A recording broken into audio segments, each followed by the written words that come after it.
Hello students, welcome to Panchajanya IAS. ನಾನು ನವೀನ್ ಕುಮಾರ್. ಇವತ್ತಿನ the Hindu ಪತ್ರಿಕೆ ವಿಶ್ಲೇಷಣೆಗೆ ನಿಮಗೆಲ್ಲರಿಗೂ ಸ್ವಾಗತ. ಮೊದಲನೇ ವಿಷಯ, ISRO's PSLV C-62 mission failed because the rocket deviated from its path during the third stage, leading to the loss of the EOS-N1 earth observation satellite. ಇಲ್ಲಿ ನಾವು ನೋಡಿದ್ವಿ ಈ ವಿಷಯವನ್ನ ಅಲ್ವಾ. ಇಸ್ರೋದ PSLV C-62 ಮಿಷನ್ ನಲ್ಲಿ ವಿಫಲವನ್ನ ಕಂಡುಬಿಟ್ಟಿದೆ. ಬಾಹ್ಯಾಕಾಶ ಕ್ಷೇತ್ರದಲ್ಲಿ PSLV ಫೇಲ್ಯೂರ್ ಆಗೋ ಸ್ವಲ್ಪ ಕಡಿಮೆ, ಅಂತಂದ್ರೆ ಬಹಳ ಸಾರಿ ಇದನ್ನೆಲ್ಲ ನಾವು ನೋಡಿರ್ಲಿಲ್ಲ ಮೊದಲು. ಅಂದ್ರೆ ಹಿಂದಿನ ವರ್ಷ ಸಹ ಒಂದು ಫೇಲ್ಯೂರ್ ಆಗಿತ್ತು. PSLV ಅಂತಂದ್ರೆ ಏನು? Polar satellite launch vehicle, 4 stage rocket. ಇದು mainly used to place earth observation satellites in to polar and sun synchronous orbit. 3ನೇ ಸ್ಟೇಜ್ ಆದ್ಮೇಲೆ ಅದು ದಾರಿಯನ್ನ ತಪ್ಪಿತ್ತು. PSLV ಫುಲ್ ಫಾರ್ಮ್ ಏನು? Polar satellite launch vehicle, 4 stage rocket. ಇದು ಅರ್ತ್ ಅಬ್ಸರ್ವೇಷನ್ ಸ್ಯಾಟಲೈಟ್ ಅನ್ನ ಮತ್ತೆ ಸನ್ ಸಿಂಕ್ರನಸ್ ಆರ್ಬಿಟ್, ಸೂರ್ಯನ ಸಮಕಾಲಿಕ ಕಕ್ಷೆಗಳಿಗೆ ಈ ಸ್ಯಾಟಲೈಟ್ ಅನ್ನು ನಾವು ತಲುಪಿಸಲಿಕ್ಕೆ ಇದರಿಂದ ಹೆಲ್ಪ್ ಆಗುತ್ತೆ. And it's considered ISRO's most reliable launcher. ಇಸ್ರೋದ ಬಹಳ ರಿಲಯಬಲ್ ಆಗಿರುವಂತಹ ಲಾಂಚರ್ ಇದು. ಇನ್ನು launch failure significance. Failure in the third stage, solid fuel stage ಅಲ್ಲಿ ಫೇಲ್ಯೂರ್ ಆಗಿರೋದು, affects rocket stability and orbit insertion. ರಾಕೆಟಿನ ಸ್ಟೆಬಿಲಿಟಿ ಇರಬಹುದು, ಆರ್ಬಿಟ್ ಅಲ್ಲಿ ಅದನ್ನ ಇನ್ಸರ್ಟ್ ಮಾಡೋದಕ್ಕೆ ತುಂಬಾ ತೊಂದರೆ ಆಗುತ್ತೆ ಈ ತರ ಫೇಲ್ಯೂರ್ ಆದ್ರೆ.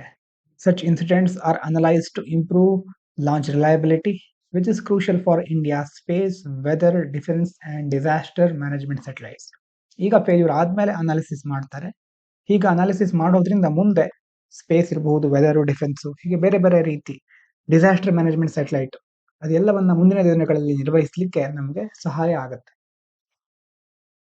ಇನ್ನು India's retail inflation, consumer price index ಅಂತ ಕರೀತಾರೆ, increase to 1.33% in December, highest in 3 months, but it's still below RBI's lower comfort level of 2%. ಚಿಲ್ಲರೆ ಹಣದುಬ್ಬರ 1.33%ಗೆ ಏರಿಕೆ ಆಗಿದೆ. ಕಳೆದ 3 ತಿಂಗಳಲ್ಲಿ ಗರಿಷ್ಠವಾದಂತಹ ಮಟ್ಟ ಇದೆ. ಆದ್ರೆ RBIದ ಒಂದು ಟಾರ್ಗೆಟ್ ಇದೆ, ಕಂಫರ್ಟ್ ಲೆವೆಲ್, ಅದಕ್ಕಿಂತ ಕಡಿಮೆ ಇದೆ. ಇನ್ನು RBI ಇನ್ಫ್ಲೇಷನ್ ಮತ್ತೆ ರಿಟೇಲ್ ಇನ್ಫ್ಲೇಷನ್ ಮತ್ತೆ RBI ಟಾರ್ಗೆಟ್ ಬಗ್ಗೆ ನೋಡೋದಾದ್ರೆ, retail inflation is measured by consumer price index. ಈ ಒಂದು ಇಂಡೆಕ್ಸ್ ನ ಮೂಲಕ, ಸೂಚ್ಯಂಕದ ಮೂಲಕ ರಿಟೇಲ್ ಇನ್ಫ್ಲೇಷನ್ ಅನ್ನು ಮೆಜರ್ ಮಾಡ್ತಾರೆ. And the RBI targets 4% inflation with a tolerance band of 2% to 6% under its inflation targeting framework. RBI ಹಣದುಬ್ಬರವನ್ನ ಒಂದು ಲೆವೆಲ್ಗೆ ಕಂಟ್ರೋಲ್ ಅಲ್ಲಿ ಇಡಬೇಕು ಅಂತ ಗುರಿಯನ್ನ ಇಟ್ಕೊಂಡಿದೆ. ಆ ಗುರಿಯ ರೇಂಜ್ ಎಷ್ಟಂತಂದ್ರೆ ಮಿನಿಮಮ್ 2%, ಮ್ಯಾಕ್ಸಿಮಮ್ 6%. ಒಳ್ಳೆಯ ರೇಂಜ್ ಅಂತಂದ್ರೆ 4% ಹತ್ರ ಆಸ್ಪಾಸ್ನಲ್ಲಿ ಇರೋದು. ಕೋರ್ ಇನ್ಫ್ಲೇಷನ್ ಅಂತಂದ್ರೆ ಏನು? It excludes food and fuel prices. Core inflation ನಲ್ಲಿ ಫುಡ್ ಮತ್ತೆ ಫ್ಯೂಯಲ್ ಅನ್ನ ಇನ್ಕ್ಲೂಡ್ ಮಾಡೋದಿಲ್ಲ, ಎಕ್ಸ್ಕ್ಲೂಡ್ ಮಾಡ್ತಾರೆ. It rose to 28 month high of 4.8%. ಫುಡ್ ಮತ್ತೆ ಫ್ಯೂಯಲ್ ಅನ್ನ ತೆಗೆದುಬಿಟ್ರೆ, ಬಹಳ ಬೇರೆ ಬೇರೆ ವಸ್ತುಗಳನ್ನ ಮಾತ್ರ ಕನ್ಸಿಡರ್ ಮಾಡಿದ್ರೆ ಅದು ಕೋರ್ ಇನ್ಫ್ಲೇಷನ್. ಇದರಲ್ಲಿ ನಾವು 28 ತಿಂಗಳಲ್ಲೇ ಗರಿಷ್ಠವಾದಂತಹ ಮಟ್ಟವನ್ನ ನೋಡ್ತಾ ಇದ್ದೇವೆ, showing underlying price pressure even when overall inflation remain low. ಒಟ್ಟು ಹಣದುಬ್ಬರ ಕಡಿಮೆ ಇದ್ರೂ ಸಹ ಈ ಕೋರ್ ಇನ್ಫ್ಲೇಷನ್ ಅಲ್ಲಿ ನಾವು ಈ ಒಂದು ರೀತಿ ಏರಿಕೆನ ನೋಡಬಹುದು. ಇನ್ನು India and Germany agreed to strengthen defence cooperation with focus on co-production, co-development and defence trade during high level talks. ಭಾರತ ಮತ್ತು ಜರ್ಮನಿ ದೇಶಗಳು ಉನ್ನತ ಮಟ್ಟದ ಮಾತುಕತೆ ಮೂಲಕ ರಕ್ಷಣಾ ಸಂಬಂಧಗಳನ್ನ ಬಲಪಡಿಸಲಿಕ್ಕೆ ನಿರ್ಧರಿಸ್ತಾ ಇವೆ. ಕೋ-ಡೆವಲಪ್ಮೆಂಟ್, ಕೋ-ಪ್ರೊಡಕ್ಷನ್, ಡಿಫೆನ್ಸ್ ಟ್ರೇಡ್ ಅಲ್ಲೆಲ್ಲ ಮಾತುಕತೆ ನಡೀತಾ ಇದೆ. Defence cooperation meaning, defence cooperation ಅಂತಂದ್ರೆ ಜಾಯಿಂಟ್ ಮ್ಯಾನುಫ್ಯಾಕ್ಚರಿಂಗ್, ಸಹ ಉತ್ಪಾದನೆ, ಎರಡು ದೇಶಗಳು ಒಟ್ಟಾಗಿ ಉತ್ಪಾದನೆ ಮಾಡೋದು, ಟೆಕ್ನಾಲಜಿ ಟ್ರಾನ್ಸ್ಫರ್ ಮಾಡ್ಕೊಳ್ಳೋದು, military equipment trade, industrial partnership ಎಲ್ಲ ಇನ್ಕ್ಲೂಡ್ ಆಗಿರುತ್ತೆ. ಇದರಿಂದ ಎರಡು ದೇಶಗಳಿಗೆ ಇಂಪೋರ್ಟ್ ಡಿಪೆಂಡೆನ್ಸ್, ಆಮದುಗಳ ಮೇಲಿನ ಒಂದು ಅವಲಂಬನೆಯನ್ನ ತಗ್ಗಿಸಲಿಕ್ಕೆ ಹೆಲ್ಪ್ ಆಗುತ್ತೆ. ಸ್ಟ್ರಾಟಜಿಕ್ ಇಂಪಾರ್ಟೆನ್ಸ್ ನೋಡೋದಾದ್ರೆ, such partnership support Atmanirbhar Bharat in defence. ಇಂಥ ಪಾರ್ಟ್ನರ್ಶಿಪ್ ಗಳಿಂದ ನಾವು ಸ್ವಾವಲಂಬನೆ ಸಾಧಿಸಬಹುದು. ನಮ್ಮ ದೇಶದಲ್ಲೇ ಮುಖ್ಯವಾದ ಡಿಫೆನ್ಸ್ ಇಕ್ವಿಪ್ಮೆಂಟ್ ಗಳನ್ನ ತಯಾರಿಸಬಹುದು, ಟೆಕ್ನಾಲಜಿ ಟ್ರಾನ್ಸ್ಫರ್ ಮಾಡಿಕೊಂಡು. ಡಿಫೆನ್ಸ್ ಇಂಡಸ್ಟ್ರಿಯಲ್ ಕೆಪಾಸಿಟಿ ಜಾಸ್ತಿ ಆಗುತ್ತೆ. ಮತ್ತೆ ಇಂಡಿಯಾದ ಇಂಡೋ ಪೆಸಿಫಿಕ್ ಸ್ಟ್ರಾಟಜಿ, ಗ್ಲೋಬಲ್ ಸೆಕ್ಯೂರಿಟಿಯಲ್ಲಿ ಅನ್ಸರ್ಟಿನಿಟಿ ನಾವು ನೋಡ್ತಾ ಇದ್ದೇವೆ. US ಇರಬಹುದು, ಚೀನಾ, ರಷ್ಯಾ, ಹೀಗೆ ಹಲವಾರು ದೇಶಗಳು ಯಾವ ರೀತಿ ತಿರುಗುತ್ತವೆ, ಯಾವ ರೀತಿ ಬದಲಾಗುತ್ತವೆ ಅಂತ ಹೇಳಲಿಕ್ಕೆ ಆಗೋದಿಲ್ಲ. ಅದರಲ್ಲೂ ಇಂಡೋ ಪೆಸಿಫಿಕ್ ರೀಜನ್ ಅಲ್ಲಿ ಚೀನಾ ಸಹ ಕಣ್ಣಿಡ್ತಾ ಇದೆ. US ಆ ಒಂದು ಪ್ರದೇಶದ ಮೇಲೆ ಯಾವಾಗಲೂ ಮಾನಿಟರ್ ಮಾಡ್ತಾ ಇರುತ್ತೆ. ಈ ಸಂದರ್ಭದಲ್ಲಿ ನಮ್ಮ ಡಿಫೆನ್ಸ್ ಸ್ಟ್ರಾಂಗ್ ಆಗಿರೋದು ಬಹಳ ಇಂಪಾರ್ಟೆಂಟ್ ಆಗಿರುತ್ತೆ. ಇನ್ನು India will be invited to join the US-led PAC Silica initiative, which focuses on cooperation in semiconductors, critical minerals, and emerging technologies. PAC Silica ಏನು PAC Silica ಅಂತಂದ್ರೆ ಇದು ಕೋಆಪರೇಟಿವ್ ಫ್ರೇಮ್ವರ್ಕ್. ಅದು ಮುಖ್ಯವಾಗಿ ಅದರ ನೇತೃತ್ವ ವಹಿಸಿಕೊಂಡಿರುವವರು ಯುನೈಟೆಡ್ ಸ್ಟೇಟ್ಸ್. ಯಾಕಿದೆ ಇದೊಂದು ಫ್ರೇಮ್ವರ್ಕ್ ಅಂತಂದ್ರೆ to build secure and resilient supply chain. ಜಗತ್ತಿನ ಎಲ್ಲಾ ಕಡೆ ಈಗ ಮುಖ್ಯವಾಗಿ ಬೇಕಾಗಿರೋದು ಚಿಪ್ಸ್ಗಳು, ಕ್ರಿಟಿಕಲ್ ಮಿನರಲ್ಸ್ಗಳು ಮತ್ತೆ AI ರಿಲೇಟೆಡ್ ಟೆಕ್ನಾಲಜಿ. ಈ ಟೆಕ್ನಾಲಜಿಗಳಿಗೆ ಬಹಳ ಬೇಡಿಕೆ ಇದೆ. ಎಮರ್ಜಿಂಗ್ ಟೆಕ್ನಾಲಜಿ, ಡೀಪ್ ಟೆಕ್, ಹೀಗೆ ಹಲವಾರು ವಿಚಾರಗಳು ಇಲ್ಲಿ ಸಂಬಂಧಪಟ್ಟಿರುತ್ತೆ. ಈ ಒಂದು ವಿಷಯಗಳಿಗೆ ಸಂಬಂಧಪಟ್ಟ ಹಾಗೆ ಸಪ್ಲೈ ಚೈನ್, ಪೂರೈಕೆ ಸರಪಳಿ ಬಹಳ ರೆಸಿಲಿಯಂಟ್ ಆಗಿರಬೇಕು, ಡಿಸ್ರಪ್ಷನ್ ಆಗಬಾರದು. ಹಾಗಾಗಿ ಯುನೈಟೆಡ್ ಸ್ಟೇಟ್ಸಿನ ಒಂದು ಫ್ರೇಮ್ವರ್ಕ್ ಇದು ಪ್ಯಾಕ್ ಸಿಲಿಕಾ ಅಂತ. ಇದರಲ್ಲಿ ಭಾರತಕ್ಕೆ ಸಹ ಪಾಲ್ಗೊಳ್ಳಿಕ್ಕೆ ಆಹ್ವಾನ ನೀಡಲಿಕ್ಕೆ ಮುಂದಾಗಿದ್ದಾರೆ. Why it matters for India? Joining supports India's goal of semiconductor manufacturing, technology security, and strategic diversification of supply chains. ನಾವು ಜಾಯ್ನ್ ಆದ್ರೆ ನಮಗೆ ಏನು ಉಪಯೋಗ ಅಂತಂದ್ರೆ, ನಮಗೂ ಸಹ ಈಗ ಸೆಮಿಕಂಡಕ್ಟರ್ ಬೇಕು, ಮ್ಯಾನುಫ್ಯಾಕ್ಚರಿಂಗ್ ವಲಯ ನಾವು ಎಕ್ಸ್ಪ್ಯಾಂಡ್ ಮಾಡ್ತಾ ಇದ್ದೇವೆ. ಸ್ಟ್ರಾಟಜಿಕ್ ಡೈವರ್ಸಿಫಿಕೇಶನ್, ಏನು ಡೈವರ್ಸಿಫಿಕೇಶನ್ ಅಂತಂದ್ರೆ ವೈವಿಧ್ಯೀಕರಣಗೊಳಿಸೋದು, ಒಂದೇ ದೇಶದ ಮೇಲೆ ಡಿಪೆಂಡ್ ಆಗದೆ ಹಲವಾರು ಕಡೆ ನಮ್ಮ ಪ್ರಭಾವವನ್ನು ವಿಸ್ತರಿಸೋದು. Reducing dependence on few countries and aligning with India's long-term economic and strategic interest. ಅಲ್ವಾ, ಕೆಲವೇ ದೇಶಗಳ ಮೇಲೆ ಅವಲಂಬನೆ ಕಡಿಮೆ ಮಾಡಿ ಲಾಂಗ್ ಟರ್ಮ್ ಅಲ್ಲಿ ನಮ್ಮ ಎಕಾನಮಿ ಮತ್ತೆ ಸ್ಟ್ರಾಟಜಿಕ್ ಆಗಿ ಏನೇನು ಹಿತಾಸಕ್ತಿಗಳಿದೆ ಅದನ್ನ ಕಾಪಾಡ್ಕೊಂಡು ಹೋಗೋದು.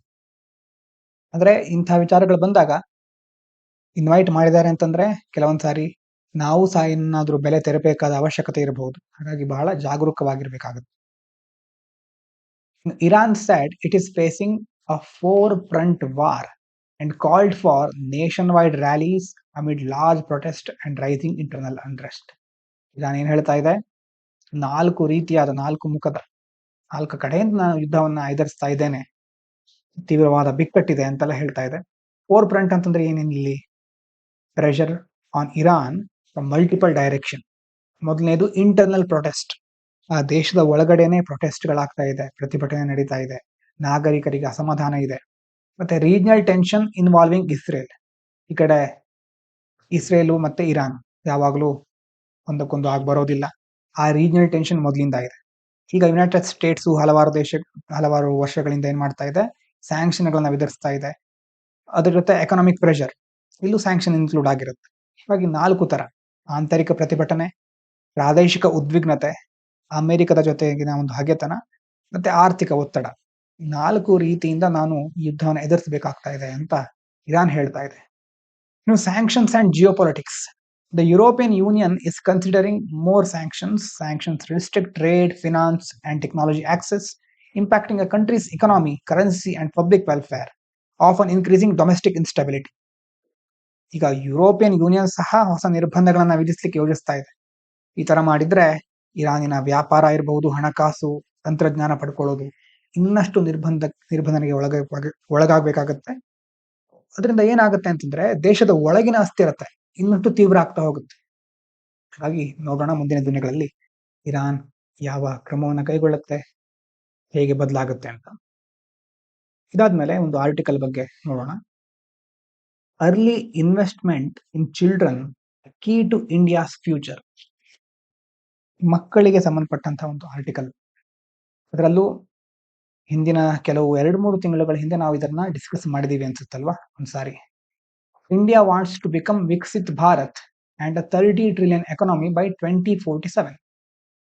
ಇಂಡಿಯಾ ಏನು, ವಿಕಸಿತ್ ಭಾರತ್ ನಮ್ದು ಗುರಿ ಇದೆ. 2047ಕ್ಕೆ ವಿಕಸಿತ ಭಾರತ ಆಗೋದು, ಮತ್ತೆ 30 ಟ್ರಿಲಿಯನ್ ಎಕಾನಮಿ ಅಲ್ಲಿಗೆ ತಲುಪೋದು. ಹಾಗೆ ಆರ್ಟಿಕಲ್ ಅಲ್ಲಿ ಏನ್ ಹೇಳ್ತಾ ಇದ್ದಾರೆ, this cannot happen only through infrastructure or GDP growth. Growth ಮತ್ತೆ ಡೆವಲಪ್ಮೆಂಟ್ ನಡುವಿನ ಒಂದು ಡಿಫರೆನ್ಸ್ ಏನು ಅಂತ ನಿಮ್ಗೆ ಗೊತ್ತಿದೆ. ಕೇವಲ ಇನ್ಫ್ರಾಸ್ಟ್ರಕ್ಚರ್ ಇದ್ಬಿಟ್ರೆ, GDP ಗ್ರೋ ಆಗ್ತಾ ಇದ್ರೆ ವಿಕಸಿತ್ ಭಾರತ್ ಆಗೋದಿಲ್ಲ. Real foundation is early investment in children, especially in the first 3000 days of life from pregnancy to 8 years. ಅಂತಂದ್ರೆ ಮಕ್ಕಳಿಗೆ ಸಂಬಂಧಪಟ್ಟಂತಹ ಕೆಲಸಗಳನ್ನ ಮಾಡಬೇಕು, ಮಕ್ಕಳಿಗೆ ಸೌಕರ್ಯಗಳನ್ನ ಒದಗಿಸೋದಿರಬಹುದು, ಇನ್ವೆಸ್ಟ್ ಮಾಡೋದು. ಅದರಲ್ಲೂ ಮುಖ್ಯವಾಗಿ ಮೊದಲ 3000 ದಿನಗಳು ಅಂತಂದ್ರೆ ಹುಟ್ಟಿದಾಗಿಂದ ಪ್ರೆಗ್ನೆಂಟ್ ತಾಯಿ ಗರ್ಭವನ್ನು ಧರಿಸಿದಾಗಿಂದ 8 ವರ್ಷಗಳ ತನಕದ ಒಂದು ಅವಧಿ ಬಹಳ ಕ್ರೂಷಿಯಲ್ ಆಗಿರುತ್ತೆ. ಅದಕ್ಕೇನಂತ ಕರೀತಾರೆ, this is called early childhood care and development, ECCD ಅಂತ ECCD ಅಂತ ಹೇಳ್ಬೋದು. ಈ ಅರ್ಲಿ ಚೈಲ್ಡ್ಹುಡ್ ಕೇರ್ ಮತ್ತೆ ಡೆವಲಪ್ಮೆಂಟ್ ಅಂತ ಕರೀತಾರೆ. Why early childhood is so important? ಯಾಕೆ ಬಹಳ ಇಂಪಾರ್ಟೆಂಟ್ ಅಂತಂದ್ರೆ, first 1000 days brain develops rapidly. ನೀವೇ ಯೋಚನೆ ಮಾಡಿ, ಒಂದು ಮಗು ಹುಟ್ಟಿದ ತಕ್ಷಣ ಅದಕ್ಕೇನು ಗೊತ್ತಿರೋದಿಲ್ಲ. ಸುತ್ತಮುತ್ತಲಿನ ವಾತಾವರಣವನ್ನು ಅದು ಎಷ್ಟು ಅಬ್ಸರ್ವ್ ಮಾಡುತ್ತೆ ಅಂತಂದ್ರೆ, ಎಷ್ಟು ನಾವೇ ಅದಾಗೇನು ಗೊತ್ತಿಲ್ಲದೆ ಇರೋರು ಎಷ್ಟು ವಿಷಯಗಳನ್ನ ಮಾತನಾಡ್ತೇವೆ, ಪರಿಸರದಲ್ಲಿ ಎಷ್ಟೋ ವಿಷಯಗಳು ಆಗ್ತಾ ಇರೋದನ್ನ ಗಮನಿಸ್ತೇವೆ. ಮಗು ಬೆಳವಣಿಗೆಯ ಒಂದು ಹಂತಗಳನ್ನ ನೀವು ನೋಡಿದ್ರೆ ಬಹಳ ಆಶ್ಚರ್ಯಕರವಾದಂತಹ ಘಟನೆಗಳು ನಿಮ್ಗೆ ಕಾಣಿಸ್ತಾ ಹೋಗುತ್ತೆ. ಅಂತಂದ್ರೆ ಅಷ್ಟು ಅಬ್ಸಾರ್ಪ್ಷನ್ ಕೆಪಾಸಿಟಿ ಇರುತ್ತೆ. ಹಾಗೆ ಮೊದಲ 1000 ದಿನ ಆ ಬ್ರೈನ್ ಡೆವಲಪ್ ಆಗುವಂತಹ ಒಂದು ಕೆಪಾಸಿಟಿ ತುಂಬಾ ರ್ಯಾಪಿಡ್ ಆಗಿ ಮುಂದುವರಿತಾ ಇರುತ್ತೆ. ಆಮೇಲೆ ಫಸ್ಟ್ 3000 ಡೇಸ್ ನೋಡೋದಾದ್ರೆ, ಆ ಸಂದರ್ಭದಲ್ಲಿ ಲರ್ನಿಂಗ್ ಅಬಿಲಿಟಿ, ಯಾವ ತರಹ ಒಂದು ಕಲಿಯುವ ಸಾಮರ್ಥ್ಯ ಇದೆ, ಹೆಲ್ತ್ ಇರಬಹುದು, ಇಮೋಷನ್ಸ್ ಮತ್ತೆ ಫ್ಯೂಚರ್ ಪ್ರೊಡಕ್ಟಿವಿಟಿ, ಹೀಗೆ ಹಲವಾರು ಬಹಳ ಮುಖ್ಯವಾದಂತಹ ವಿಚಾರಗಳು. ಲರ್ನಿಂಗ್ ಅಬಿಲಿಟಿ ಆವಾಗ ಚೆನ್ನಾಗಿ ಡೆವಲಪ್ ಆಯಿತು ಅಂತಂದ್ರೆ, ಮುಂದೆ ಯಾವುದೇ ಸ್ಕಿಲ್ ಅನ್ನ ಕಲಿಯಲಿಕ್ಕೆ ಆಗಿರಬಹುದು, ಅಥವಾ ಎಜುಕೇಶನ್ ಪಡ್ಕೊಳ್ಳೋದ್ರಲ್ಲಿ, ಕೆಲಸವನ್ನ ಮಾಡೋದ್ರಲ್ಲಿ. ಮತ್ತೆ ಹೆಲ್ತ್, ಈಗೆಲ್ಲ ಮಾಲ್ ನ್ಯೂಟ್ರಿಷನ್ ಅನ್ನುವಂಥ ಸಮಸ್ಯೆ ಇದೆ ನಮ್ಮ ದೇಶದಲ್ಲಿ, ಅಪೌಷ್ಟಿಕತೆ ಇರಬಹುದು, ಅದರಲ್ಲಿ ಸ್ಟಂಟಿಂಗು, ವೇಸ್ಟಿಂಗು, ಅಂಡರ್ ವೇಟ್ ಅಂತೆಲ್ಲ ಬರುತ್ತೆ. ಅದ್ರ ಬಗ್ಗೆ ತಿಳ್ಕೊಳ್ಳಿ ಗೊತ್ತಿಲ್ಲದೆ ಇದ್ರೆ. ಇಮೋಷನ್ ಅಂತಂದ್ರೆ ಭಾವನಾತ್ಮಕವಾಗಿ ಒಂದು ಮಗು ಹೇಗೆ ಬೆಳೆಯುತ್ತೆ ಅನ್ನೋದು ಡಿಪೆಂಡ್ ಆಗಿರೋದು ಮೊದಲ 3000 ದಿನದಲ್ಲಿ. ಮುಂದೆ ಆ ಮಗುವಿನ ಒಂದು ಪ್ರೊಡಕ್ಟಿವಿಟಿ, ಕೆಲಸ ಮಾಡಬೇಕಾದ್ರೆ ಹೇಗೆ ತನ್ನನ್ನು ತಾನು ತೊಡಗಿಸಿಕೊಳ್ಳುತ್ತೆ, ಅದು ಸಾಮರ್ಥ್ಯ ಹೇಗೆ ಡೆವಲಪ್ ಆಗುತ್ತೆ ಅನ್ನೋದೆಲ್ಲ ಇಲ್ಲಿ ಡಿಸೈಡ್ ಆಗುತ್ತೆ. Organisation like world health organisation and UNICEF recognise this as critical window. ಈ ಒಂದು ಅವಧಿಯನ್ನ ಕ್ರಿಟಿಕಲ್ ವಿಂಡೋ ಅಂತ ಕರೀತಾರೆ. ಯಾರು? ವರ್ಲ್ಡ್ ಹೆಲ್ತ್ ಆರ್ಗನೈಸೇಷನ್, WHO ಮತ್ತೆ ಯುನಿಸೆಫ್ ಅವರು. If foundations are weak, later investment give poor result. ಒಂದು ವೇಳೆ ಇಲ್ಲೇ ಫೌಂಡೇಶನ್ ವೀಕ್ ಆಗ್ಬಿಟ್ರೆ, ಮುಂದಿನ ದಿನಗಳಲ್ಲಿ ರಿಸಲ್ಟ್ಸ್ ಅಂತಂದ್ರೆ ಯಾವುದೇ ವಿಷಯಕ್ಕೆ ಮುಂದುವರಿತಾ ಇದ್ರು ಸ್ವಲ್ಪ ಟೈಮ್ ತಗೊಳುತ್ತೆ, ಅಷ್ಟು ಸುಲಭವಾಗಿ ನಾವು ಅಡಾಪ್ಟ್ ಆಗ್ಲಿಕ್ಕೆ ಆಗೋದಿಲ್ಲ. ಈ ಆರ್ಟಿಕಲ್ ಅಲ್ಲಿ ಕೊಡ್ತಕ್ಕಂಥ ಪಾಸಿಟಿವ್ ಪಾಯಿಂಟ್ಸ್ ಏನಂತ ನೋಡೋದಾದ್ರೆ, ಹ್ಯೂಮನ್ ಕ್ಯಾಪಿಟಲ್ ಫೋಕಸ್. ನಾವು ಮಕ್ಕಳಿಗೆ ಸಂಬಂಧಪಟ್ಟ ಹಾಗೆ ಇನ್ವೆಸ್ಟ್ ಮಾಡೋದ್ರಿಂದ ಒಂದು healthy well developed children become productive adults. ದೇಶ ಅಥವಾ ಸರ್ಕಾರ ಯಾವತ್ತೂ ಗಮನಿಸೋದೇನು? ಆರ್ಥಿಕತೆ, ಎಕಾನಮಿ, GDP. ದೇಶ ನಡೆಸಲಿಕ್ಕೆ ಎಷ್ಟು ಹಣ ಇದೆಯಾ, ಹಣ ಬೇಕಾದಷ್ಟು ಇದೆ ಅಂತಂದ್ರೆ ದೇಶ ಮುಂದುವರಿತಾ ಇರುತ್ತೆ. ಹಾಗಾಗಿ ಅಸೆಟ್ ಅಂತಂದ್ರೆ ಯಾರು ದೇಶಕ್ಕೆ? ವರ್ಕಿಂಗ್ ಪಾಪ್ಯುಲೇಷನ್, ಯಾರು ಕೆಲಸ ಮಾಡ್ತಿದ್ದಾರೋ ಅವರು ಅಸೆಟ್. ಒಂದ್ ವೇಳೆ ಕೆಲಸ ಮಾಡ್ಲಿಕ್ಕೆ ಆಗ್ತಿಲ್ಲ ಅಂತಂದ್ರೆ ಅವರು ಡಿಪೆಂಡೆಂಟ್ಸ್, ಚಿಕ್ಕ ಮಕ್ಕಳಿರಬಹುದು, ಅಥವಾ ಬೇರೆ ರೋಗಕ್ಕೆ ತುತ್ತಾಗಿರೋರು, ವಯಸ್ಸಾದವರು, ಹೀಗೆ ಅವರಿಗೆ ಕೆಲಸ ಮಾಡ್ಲಿಕ್ಕೆ ಆಗೋದಿಲ್ಲ, ಅವರು ಡಿಪೆಂಡೆಂಟ್ಸ್.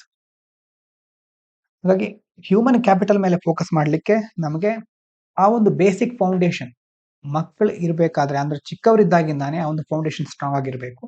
ಆಗ ಮಾತ್ರ ಮುಂದಿನ ದಿನಗಳಲ್ಲಿ ಅವರು ಪ್ರೊಡಕ್ಟಿವ್ ಅಡಲ್ಟ್ ಆಗ್ತಾರೆ. ಇಕನಾಮಿಕ್ ಲಾಜಿಕ್ ನೋಡೋದಾದ್ರೆ, early investment reduces future spending on health, welfare and remedial education. ಚಿಕ್ಕವರಿದ್ದಾಗೆ ಅವರಿಗೆ ಸರಿಯಾದ ಶಿಕ್ಷಣ ಕೊಟ್ರೆ, ಆರೋಗ್ಯಕ್ಕೆ ಸಂಬಂಧಪಟ್ಟಂತಹ ಕ್ರಮಗಳನ್ನು ಕೈಗೊಂಡ್ರೆ, ಬೇಸಿಕ್ ಫೆಸಿಲಿಟಿಗಳನ್ನ ಕೊಟ್ರೆ, ಮುಂದಿನ ದಿನಗಳಲ್ಲಿ ದೊಡ್ಡವರಾದ್ಮೇಲೆ ಸ್ಪೆಂಡ್ ಮಾಡೋದು ಕಡಿಮೆ ಆಗುತ್ತೆ ಅಲ್ವಾ? ಆರೋಗ್ಯಕ್ಕೆ ಸ್ಪೆಂಡ್ ಮಾಡಿದ್ರೆ ಮುಂದೆ ರೋಗಗಳು ಬರೋದು ತಪ್ಪುತ್ತೆ. ಒಳ್ಳೆ ಎಜುಕೇಶನ್ಗೆ ಸ್ಪೆಂಡ್ ಮಾಡಿದ್ರೆ ಮುಂದೆ ಜಾಬ್ ಸಿಗುತ್ತೆ, ಉದ್ಯೋಗ ಸಿಗುತ್ತೆ. ಹೀಗೆ ಎಕನಾಮಿಕಲಿ ನಾವು ಆ ಥರ ಲಾಜಿಕ್ ಅನ್ನು ಅಪ್ಲೈ ಮಾಡಬಹುದು. ಇಕ್ವಿಟಿ ಮತ್ತೆ ಇನ್ಕ್ಲೂಷನ್ಗೆ ಸಂಬಂಧಪಟ್ಟ ಹಾಗೆ helps reduce inequality due to poverty, gender and region. ನಾವು ಎಕನಾಮಿಯಲ್ಲಿ ಸಹ ನೋಡ್ತೇವೆ ಯಾವ್ಯಾವ ತರ ಇನ್ಇಕ್ವಾಲಿಟಿ ಇದೆ. ಆದಾಯದ ಅಸಮಾನತೆ ಇರಬಹುದು, ಮತ್ತೆ ಪವರ್ಟಿ ಆಯ್ತು. ಜೆಂಡರ್ ಅಂತಂದ್ರೆ 3 ತರ ಡಿವೈಡ್ ನೋಡ್ತೀವಲ್ವಾ? Digital divide, gender divide, urban rural divide. ಇನ್ನೂ ಬೇರೆ ಬೇರೆ ಡಿವೈಡ್ಗಳಿದೆ. ಆದರೆ ಮುಖ್ಯವಾಗಿ ಈ ಹೆಲ್ತ್, ವೆಲ್ಫೇರ್ ಮತ್ತೆ ಪವರ್ಟಿ ಇದಕ್ಕೆ ಸಂಬಂಧಪಟ್ಟ ಹಾಗೆ ನಾವು ಆದಷ್ಟು ಮೊದಲೇ ಇನ್ವೆಸ್ಟ್ ಮಾಡಿದ್ರೆ ಮುಂದಿನ ದಿನಗಳಲ್ಲಿ ಆಗ್ತಕ್ಕಂತಹ ಇನ್ಇಕ್ವಾಲಿಟಿಯನ್ನ ರೆಡ್ಯೂಸ್ ಮಾಡಬಹುದು. ಗ್ಲೋಬಲ್ ಎವಿಡೆನ್ಸ್ ನೋಡೋದಾದ್ರೆ countries like Finland, south Korea and US benefited from ECCD ಅಂತಂದ್ರೆ ಯಾರು ಮೇಲ್ಗಡೆ ಹೇಳಿದಾಗೆ ಅರ್ಲಿ ಚೈಲ್ಡ್ಹುಡ್ ಕೇರ್ ಡೆವಲಪ್ಮೆಂಟ್. ಆ ಅರ್ಲಿ ಚೈಲ್ಡ್ಹುಡ್ ಅಲ್ಲಿ ಇನ್ವೆಸ್ಟ್ ಮಾಡೋದ್ರಿಂದ ಈ ಫಿನ್ಲ್ಯಾಂಡ್, ಸೌತ್ ಕೊರಿಯಾ, US ಗೆಲ್ಲ ಬೆನಿಫಿಟ್ ಆಗಿದೆ. ಪ್ರಾಥಮಿಕ ಹಂತದಲ್ಲೇ ಅವರಿಗೆ ಸರಿಯಾಗಿ ಎಲ್ಲವನ್ನ ಕೊಡೋದ್ರ ಮೂಲಕ ಮುಂದೆ ಅವರು ಸಮಾಜಕ್ಕೆ, ದೇಶಕ್ಕೆ ಒಂದು ಪ್ರೊಡಕ್ಟಿವ್ ಅಸೆಟ್ ಆಗ್ತಾರೆ.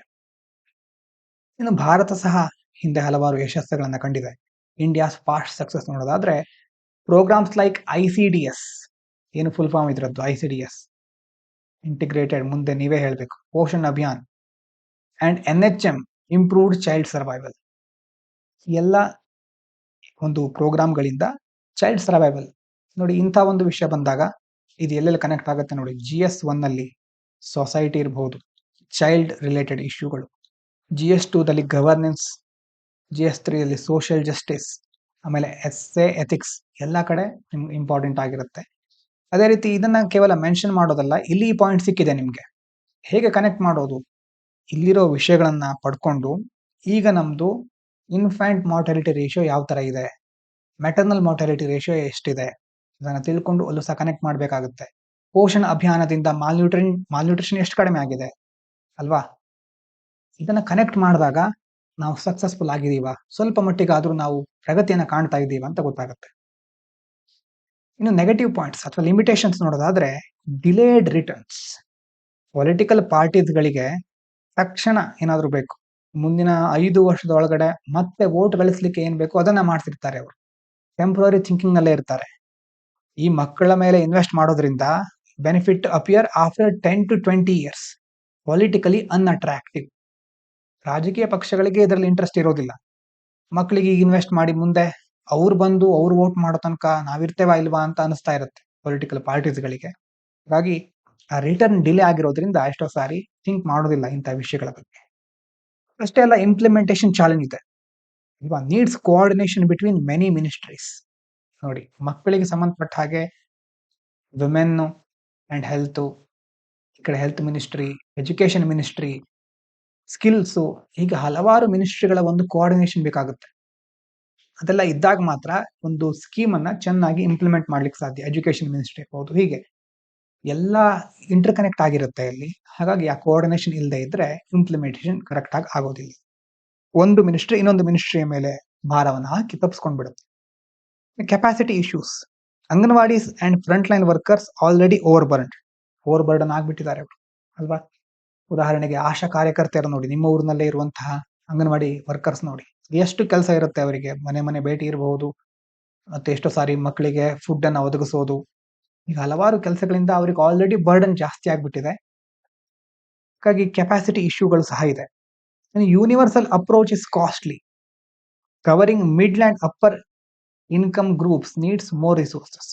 ಒಂದು ವೇಳೆ ನಾವು ಲೋವರ್ ಇನ್ಕಮ್ ಗ್ರೂಪ್ಸ್ ಗಳಿಗೆ ನಾವು ಇದನ್ನ ತಲುಪಿಸಿದ್ರು ಸಹ ಮಿಡ್ಲ್ ಮತ್ತೆ ಅಪ್ಪರ್ ಇನ್ಕಮ್ ಗ್ರೂಪ್ಸ್ ಗಳಲ್ಲಿ ಬೇರೆ ರೀತಿಯಾದ ಎನ್ವೈರನ್ಮೆಂಟ್ ಇರುತ್ತೆ. ಎಲ್ಲಾ ಕಡೆ ನಿಭಾಯಿಸಲಿಕ್ಕೆ ನಮ್ಮ ಹತ್ರ ರಿಸೋರ್ಸ್ಗಳು ಸಾಕಾಗ್ತಾ ಇಲ್ಲ. ಯೂನಿವರ್ಸಲ್ ಅಪ್ರೋಚ್ ಎಲ್ರಿಗೂ ಅಪ್ಲೈ ಮಾಡ್ಲಿಕ್ಕೆ ನಮ್ಮ ಹತ್ರ ಇನ್ನಷ್ಟು ರಿಸೋರ್ಸ್ಗಳ ಅವಶ್ಯಕತೆ ಇದೆ. ಬಿಹೇವಿಯರಲ್ ಚೇಂಜ್ ಇಸ್ ಹಾರ್ಡ್ ಅಲ್ವಾ. Parental awareness and life style change cannot be forced easily. ಇಷ್ಟು ದಿನ ಒಂದು ಪದ್ಧತಿಗೆ ಅವರು ಒಳಗಾಗಿರ್ತಾರೆ, ಅದನ್ನ ನೀವು ಹೋದ ತಕ್ಷಣ ಸಡನ್ ಆಗಿ ಅವ್ರು ಚೇಂಜ್ ಮಾಡ್ಕೊಳ್ಳೋದಿಲ್ಲ.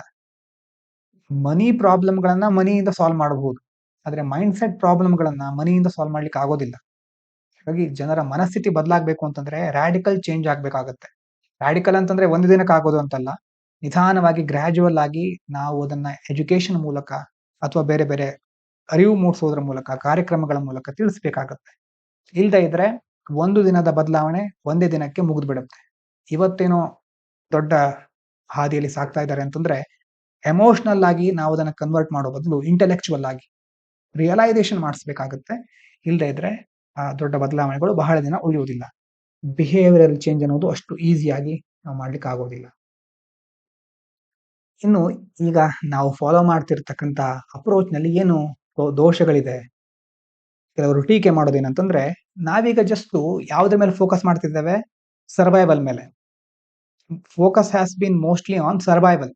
ನ್ಯೂಟ್ರಿಷನ್, ಇಮ್ಯುನೈಸೇಷನ್ ಇದ್ರ ಮೇಲೆ ಮಾತ್ರ ಫೋಕಸ್ ಮಾಡ್ತಿದ್ದೇವೆ. ಅಂತಂದ್ರೆ ಒಬ್ಬರನ್ನ ಯಾವುದೋ ಒಂದು ರೋಗ ಬಂದಿದೆ ಒಬ್ರಿಗೆ, ಅದಾದ್ಮೇಲೆ ಬದುಕುಳಿಸ್ಬೇಕು ಅವರನ್ನ. ಆ ರೀತಿ ಇದೆ ನಮ್ಮ ಒಂದು ಪ್ರೊಸೆಸ್. ಆದ್ರೆ ನಾವು ಯಾವ್ದ್ರ ಮೇಲೆ ಫೋಕಸ್ ಮಾಡಬೇಕು? Emotional health. ಕೇವಲ ಫಿಸಿಕಲ್ ಹೆಲ್ತ್ ಮಾತ್ರ ಅಲ್ಲ, ಎಮೋಷನಲ್ ವೆಲ್ ಬೀಯಿಂಗ್ ಸಹ ಇಂಪಾರ್ಟೆಂಟ್. ಅರ್ಲಿ ಲರ್ನಿಂಗು, ಪ್ರಾಥಮಿಕ ಹಂತದ ಶಿಕ್ಷಣ, ಪೇರೆಂಟಲ್ ಗೈಡೆನ್ಸ್. ಇದ್ರ ಜೊತೆ ಇನ್ನೊಂದು ಆಡ್ ಮಾಡಬೇಕು ನಾವು, ಪ್ರಿವೆಂಟಿವ್ ಹೆಲ್ತ್ ಕೇರ್. ಈ ಆರ್ಟಿಕಲ್ ಇಲ್ಲದೆ ಇದ್ರು ನಾವು ಎಕ್ಸ್ಟ್ರಾ ಆಡ್ ಮಾಡಬಹುದು. ಪ್ರಿವೆಂಟಿವ್ ಹೆಲ್ತ್ ಕೇರ್ ಮೇಲೆ ಜಾಸ್ತಿ ಫೋಕಸ್ ಮಾಡಬೇಕಾಗುತ್ತೆ. ಅಂತಂದ್ರೆ prevention is better than cure ಅಂತ ನಿಮ್ಗೆ ಗೊತ್ತಿದೆ. ಹಾಗಾಗಿ ಮೊದಲೇ ನಾವು ಕ್ರಮಗಳನ್ನ ಕೈಗೊಳ್ಳಬೇಕಾಗುತ್ತೆ. ಅದು ಆಂಟಿನೇಟಲ್ ಕೇರ್ ಇರಬಹುದು, ತಾಯಂದಿರ ಆರೋಗ್ಯಕ್ಕೆ ಸಂಬಂಧಪಟ್ಟಾಗಿರ್ಬಹುದು. ಇನ್ನು early intervention before age 2 is still a missing window.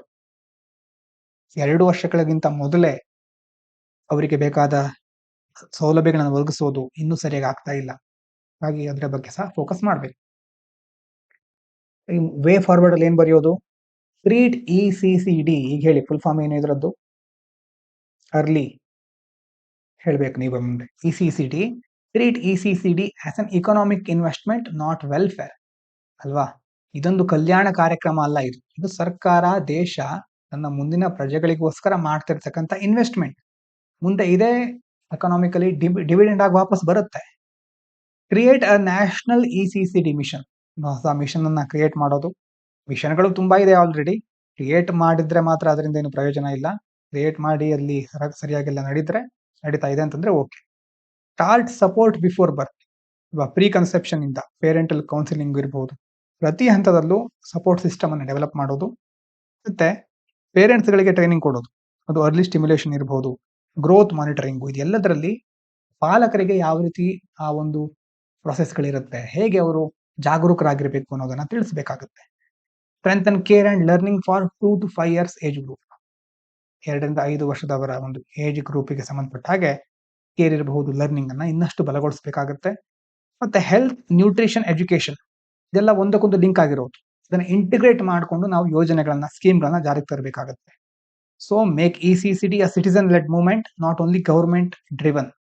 ಏನೋ ಒಂದು ಪಾಲಿಸಿ ತಂದ್ವಿ, ಇಂಪ್ಲಿಮೆಂಟ್ ಆಯ್ತು, ಅದರ ಡೇಟಾವನ್ನು ಅಪ್ಲೋಡ್ ಮಾಡಿದ್ವಿ ಗವರ್ಮೆಂಟ್ ವೆಬ್ಸೈಟ್ ಅಲ್ಲಿ, ಅಷ್ಟೇ ಸಾಕಾಗೋದಿಲ್ಲ. ಜನರಿಗೆ ಅರಿವು ಮೂಡಿಸಿ, ಜನರ ಬಿಹೇವಿಯರ್ ಅನ್ನ ಚೇಂಜ್ ಮಾಡಿ, ಸಾಮಾಜಿಕವಾಗಿ ಪ್ರಗತಿನ ಸಾಧಿಸಿದಾಗ ಮಾತ್ರ ಇವತ್ತಿನ ಮಕ್ಕಳು ಮುಂದೆ ಒಳ್ಳೆ ಪ್ರಜೆಗಳಾಗ್ಲಿಕ್ಕೆ ಸಾಧ್ಯ, ಸದೃಢ ಭಾರತವನ್ನ ನಿರ್ಮಾಣ ಮಾಡ್ಲಿಕ್ಕೆ ಸಾಧ್ಯ. ಹಾಗೆ India's demographic dividend will materialize only if early childhood development becomes the foundation of its development strategy. Demographic dividend ಅಂತ ಪದೇ ಪದೇ ಹೇಳ್ತಾ ಇರ್ತಾರೆ. ಜನಸಂಖ್ಯಾ ಲಾಭಾಂಶ. ಕೋಟ್ಯಾಂತರ ಜನರಿದ್ದಾರೆ, ಆದ್ರೆ ಅವರಿಂದ ಬರ್ತಕ್ಕಂತಹ ಆದಾಯ, ಲಾಭಾಂಶ ಬೆರಳೆಣಿಕೆ ಅಷ್ಟು ಅಂತ ಹೇಳ್ಬಹುದು. ಅಂತಂದ್ರೆ ಎಷ್ಟು ಅಂದ್ಕೊಂಡಿರ್ತೀವೋ ಅಷ್ಟು ಬರ್ತಾ ಇಲ್ಲ. ಅವರೆಲ್ಲರ ಒಂದು ಪ್ರೊಡಕ್ಟಿವಿಟಿ ಸರಿಯಾಗಿ ಉಪಯೋಗ ಆದ್ರೆ, ಸರಿಯಾದ ರೀತಿಯಲ್ಲಿ ಉಪಯೋಗ ಆದ್ರೆ ದೇಶಕ್ಕೆ ಸಹ ಒಳ್ಳೆಯದು, ಎಲ್ರಿಗೂ ಒಳ್ಳೆಯದು. ಅದು ಯಾವಾಗ ಸಾಧ್ಯ ಆಗುತ್ತೆ ಅಂತಂದ್ರೆ, ಇವ್ರು ಹೇಳೋ ಪ್ರಕಾರ ಅರ್ಲಿ ಚೈಲ್ಡ್ಹುಡ್ ಡೆವಲಪ್ಮೆಂಟ್ ಸರಿಯಾಗಿ ಆಗ್ಬೇಕು. That becomes the foundation of it's development strategy. Development ಆಗಲಿಕ್ಕೆ ಏನೇನು ನಾವು ಮಾಡ್ತೇವೋ ಕಾರ್ಯತಂತ್ರಗಳನ್ನ, ಅದರಲ್ಲಿ ಈ ಒಂದು ಅಂಶವನ್ನ ಸಹ ಸರಿಯಾಗಿ ನಾವು ರೂಢಿಸ್ಕೊಳ್ಬೇಕು, ಅಳವಡಿಸ್ಕೊಳ್ಬೇಕು. ಇವಿಷ್ಟು ಇವತ್ತಿನ ಮುಖ್ಯವಾದ ವಿಚಾರಗಳು. ಎಲ್ರಿಗೂ ಧನ್ಯವಾದಗಳು. ಇದು ಪಾಂಚಜನ್ಯ IAS.